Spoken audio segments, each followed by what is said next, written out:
ഏതൊരാള് മനസ്സ് വിഷമിച്ചാലും, ഏതൊരാൾക്കൊരു പ്രശ്നം വന്നാലും അത്ര കാലം സ്നേഹത്തോടെ കൊണ്ടു നടന്നിട്ടുണ്ടെങ്കിൽ, ഒരിക്കലെങ്കിലും അദ്ദേഹത്തിന്റെ നാമം സ്നേഹത്തോടെ എന്റെ ഗുരുവായൂരപ്പ എന്ന് ഒരിക്കലെങ്കിലും വിളിച്ചിട്ടുണ്ടെങ്കിൽ നിങ്ങളുടെ ചുമലിൽ ഒരു കൈ വന്ന് വീഴുമെന്ന് ഉറപ്പായിട്ട് വിശ്വസിച്ചോളൂ.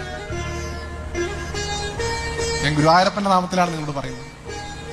ഭഗവാനെ നിങ്ങൾ ഒരു സെക്കൻഡ് നിങ്ങളുടെ ജീവിതത്തിൽ അദ്ദേഹത്തെ നിങ്ങൾ സ്നേഹിച്ചിട്ടുണ്ടെങ്കിൽ, ഒരൊറ്റ നിമിഷം ഭഗവാനെ നിങ്ങൾ പ്രേമത്തോടെ കണ്ടിട്ടുണ്ടെങ്കിൽ, നിങ്ങൾക്കൊരു വിഷമം വരുമ്പോ, നിങ്ങൾക്കൊരാപത്ത് വരുമ്പോ ഭഗവാൻ നിങ്ങളുടെ മുമ്പിലുണ്ടാവും. അത് 4 കൈയുള്ള വിഷ്ണുവായിട്ടോ ഓടക്കോയിൽ വായിക്കുന്ന കൃഷ്ണനായിട്ടോ ആണെന്ന് വിചാരിക്കരുത്. പല രൂപത്തിൽ, പല രീതിയിൽ, പല ചിന്തകളിൽ ഗുരുവായൂരപ്പൻ നിങ്ങളുടെ മനസ്സിലുണ്ടാവും.